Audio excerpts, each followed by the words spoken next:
Hello, everyone. I am going to be reading Esther chapter 2 out of the NLT version. But after Xerxes' anger had subsided, he began thinking about Vashti and what she had done and the decree he had made. So his personal attendant suggested, "Let us search the empire to find beautiful young virgins for the king. Let the king appoint agents in each province to bring these beautiful young women into the royal harem at the fortress of Susa. Haggai, the king's eunuch in charge of the harem, will see that they are all given beauty treatments. After that, the young women who most please the king will be made queen instead of Vashti." This advice was very appealing to the king, so he put the plan into effect. At that time, there was a Jewish man in the fortress of Susa, whose name was Mordecai, son of Jair. He was from the tribe of Benjamin and was a descendant of Kish and Shimei. His family had been among those who, with King Jehoiakim of Judah, had been exiled from Jerusalem to Babylon by King Nebuchadnezzar. This man had a very beautiful and lovely young cousin, Hadash, who was also called Esther. When her father and mother died, Mordecai adopted her into his family and raised her as his own daughter. As a result of the king's decree, Esther, along with many other young women, was brought to the king's harem at the fortress of Susa and placed in Haggai's care. Haggai was very impressed with Esther and treated her kindly. He quickly ordered a special menu for her and provided her with beauty treatments.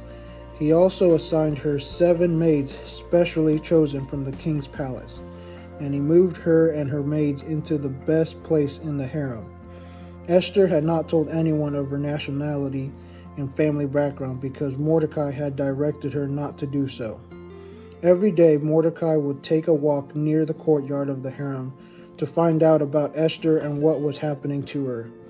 Before each young woman was taken to the king's bed, she was given the prescribed 12 months of beauty treatments, 6 months with oil of myrrh, followed by 6 months with special perfumes and ointments.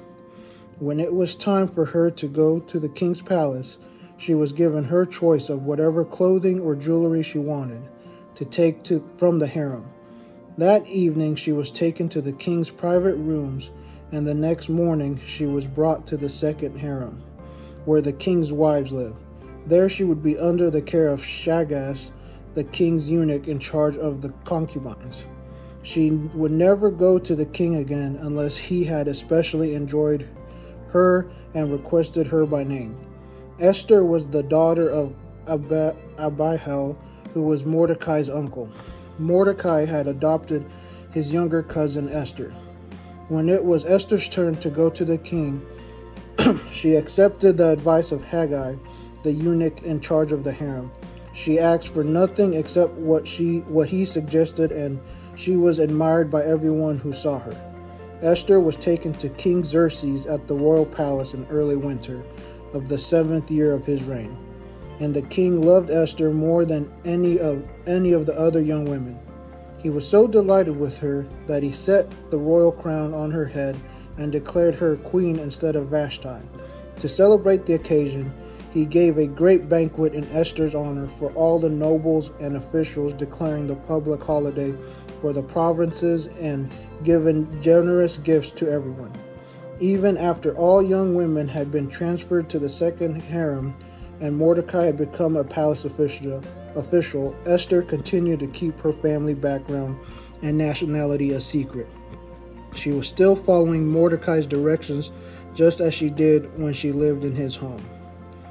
One day, as Mordecai was on duty at the king's gate, 2 of the king's eunuchs, Bethina and Teresh, who were guards at the door of the king's private quarters, became angry at King Xerxes and plotted to assassinate him.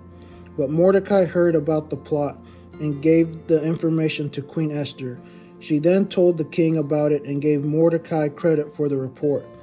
When an investigation was made and Mordecai's story was found to be true, the 2 men were impaled on sharpened poles. This was all recorded in the book of the history of King Xerxes' reign. God bless.